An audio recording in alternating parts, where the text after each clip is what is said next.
الله الرحمن الرحیم قال النبی صلی اللہ علیہ وسلم حسین منی وانا من حسین. حضرت علی رضی اللہ تعالیٰ عنہ کا جب نکاح حضرت فاطمہ الزہرا رضی اللہ تعالیٰ عنہ سے ہوا، 500 درہم مہر طے ہوا. 1400 سال پہلے 500 درہم. حضرت علی رضی اللہ تعالیٰ عنہ کو بدر میں ایک زیرہ ملی تھی. بدر کا جب مال تقسیم ہوا، زیرہ ان کے حصے میں آئی تھی. اللہ کے رسول صلی اللہ علیہ وسلم نے فرمایا علی زیرہ بیچ آؤ، زیرہ بیچ آؤ، مہر ادا کرنی ہے. تو زیرہ بیچنے گئے حضرت عثمان رضی اللہ تعالیٰ عنہ کے پاس. زیرہ کا سودا ہوا، 480 درہم طے ہوئے. عثمان غنی رضی اللہ تعالیٰ عنہ نے 480 درہم لیے، زیرہ لی. معاملہ طے ہو گیا، فائنل ہو گیا. حضرت عثمان رضی اللہ تعالیٰ عنہ نے پھر وہ زیرہ لی. علی یہ میری طرف سے ہدیہ ہے آپ کو. ٹھیک ہے. نکاح کے بعد پہلے بچے پیدا ہوئے حضرت حسن رضی اللہ تعالیٰ عنہ. 10 مہینے کے بعد حضرت حسین رضی اللہ تعالیٰ عنہ پیدا ہوئے. پھر محسن رضی اللہ تعالیٰ عنہ، زینب، ام کلثوم، 5 اولاد. یہ فاطمہ رضی اللہ تعالیٰ عنہ کی. اللہ کے رسول کا انداز دیکھیں. جب خبر ملی کہ بچہ پیدا ہوا، خود ہمارے نبی تشریف لائے، بچے کو گود میں لیا، اپنی زبان مبارک بچے کے منہ میں ڈالی. قربان جائے میرے بھائیو، دیکھو تو صحیح. اپنی زبان مبارک بچے کے منہ میں ڈالی.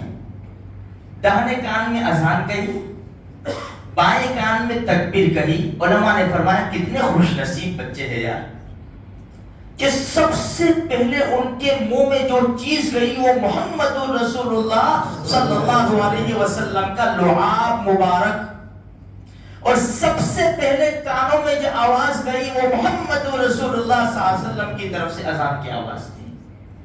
بچوں سے بڑا پیار تھا ہمارے نبی کو، بڑا پیار تھا میرے بھائیوں. آج کل ہمیں بھی بچوں سے بڑا پیار ہے، بہت پیار کرتے ہیں الحمدللہ. پوتوں سے، نواسوں سے، سب سے پیار ہوتا ہے، بچوں سے پیار ہوتا ہے. آپ نے یاقوت پوری کی گلیوں میں دیکھا ہوگا کہ دادا، نانا، باپ، چچا بچے کو خوشی سے لے لیتے ہیں، اٹھا لیتے ہیں گود میں، اس کے بوسے دیتے ہیں. آپ نے کبھی دیکھا کسی دادا نانا کو کہ نواسے اور پوتے کو کندھے پر بٹھایا ہو؟ شرم آئے گی نا، بڑا آدمی ہے، شرم آئے گی. گھر میں بٹھائیں گے کندھے پر، لیکن دروازے کے باہر نہیں نکلیں گے، شرم آئے گی.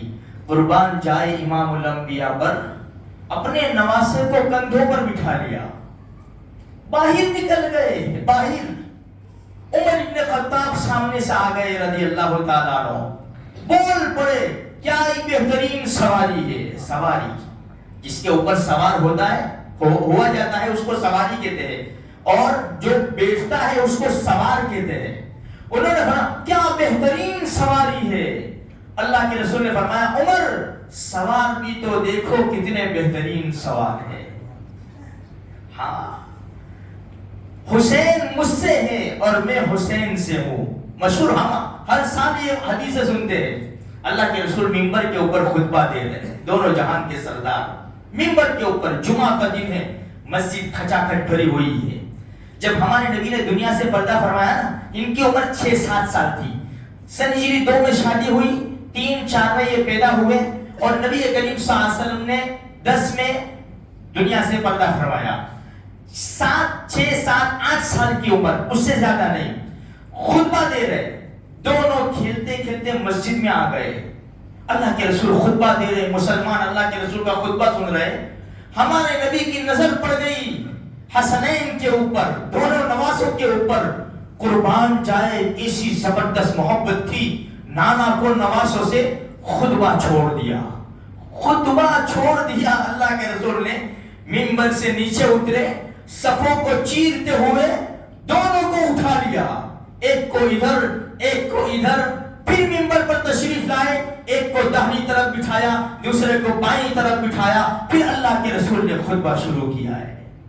ہاں، جب نماز پڑھتے، نماز دونوں آ جاتے، ایک پاؤں کے نیچے سے نکلتا، ایک اللہ کے رسول کی پیٹھ کے اوپر سوار ہو جاتا۔ مسئلہ کیا ہے دیکھو تو صحیح، جو چیز اللہ کے رسول کے جسم سے ٹچ ہو گئی، جہنم کی آگ اس کے اوپر حرام ہے، جہنم کی آگ حرام ہے۔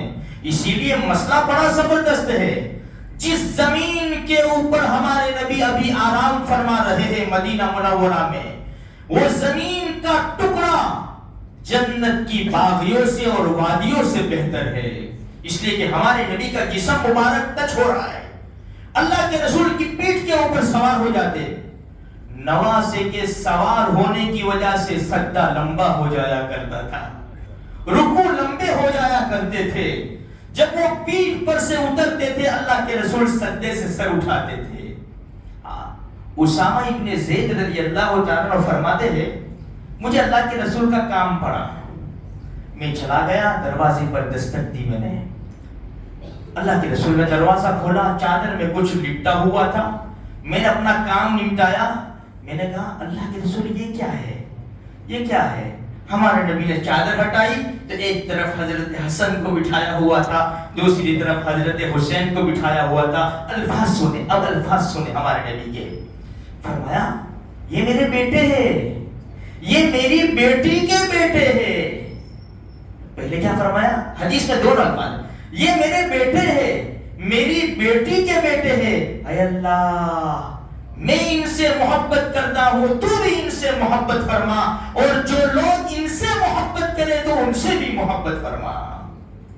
اب اصل یہ دیکھنا ہے کہ ہماری محبت کیا ہے، بس یہ دیکھنا ہے، دوسری باتیں انشاءاللہ کل سنیں گے۔ دیکھنا یہ ہے کہ ہماری محبت سچی ہے یا جھوٹی ہے۔ جن نواسوں کو نبی نے اتنا زیادہ پیار کیا ہو، اپنے سینے سے لگایا ہے، کئی مرتبہ ہونٹوں کو بوسا دیا، جب نواسے رسول کے سر مبارک کو کاٹ کر عبید اللہ ابن زیاد یا یزید کے پاس رکھا گیا، وہ چھری مارنے لگا اسٹک دانتوں کے اوپر، صحابی رسول نے فرمایا یہاں سے چھری ہٹا لے۔ میں نے ان ہونٹوں پر کئی مرتبہ محمد رسول اللہ صلی اللہ علیہ وسلم کے ہونٹوں کو لگتے ہوئے دیکھا ہے، ہٹا لے چھری۔ اتنی زبردست شخصیتیں، آج ان کے سر نیزوں کے اوپر ہے۔ کیا گزری ہوگی، پیچھے عورتیں ہیں، 72 سر آگے چل رہے ہیں، معصوم عبداللہ کا چھوٹا سا سر بھی نیزے کے اوپر آگے چل رہا ہے۔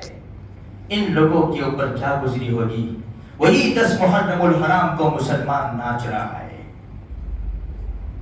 ہمارے یہاں کسی کا جنازہ اٹھ جائے، ناچ کر تو دکھائے، ڈی جے بجا کر تو دکھائے۔ میرے بھائیوں، چھوٹے سے منہ ہو جاتے ہیں، حلق سے کھانا نہیں اترتا۔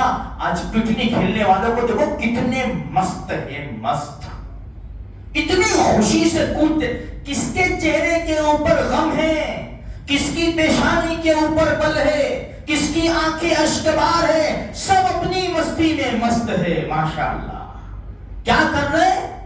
نواسے رسول سے محبت نہیں ہے میرے بھائی، عداوت ہے۔ ذرا آنکھیں کھول دے، آنکھیں کھول دے، یہ محبت نہیں ہے۔ محبت ہوتی تو تو نماز میں آ جاتا، تو تیری عصر بھی روڈ کے اوپر، تیری مغرب بھی روڈ کے اوپر، تیری عشاء بھی روڈ کے اوپر۔ ارے وہاں کربلا کے میدان میں جتنے دن ٹھہرے ہیں، وہاں نماز ہوئی ہے، نہ مسجد میں، نہ مندر میں، نہ بیت اللہ کی دیواروں کے سائے میں۔ نماز عشق ادا ہوتی ہے تلواروں کے سائے میں۔ ہاں، مسلمان پکا سچا عاشق کبھی نماز نہیں چھوڑ سکتا۔ ہمیں اپنی آنکھیں کھولنی پڑے گی کہ ہم کیا کر رہے ہیں، کیا کرنا تھا اور کیا کر چلے، کل خدا کے سامنے ہم کیا منہ دکھائیں گے۔ اللہ تبارک و تعالی مجھے، آپ کو، سارے مسلمانوں کو اہل بیت سے سچی محبت کی توفیق نصیب فرمائے۔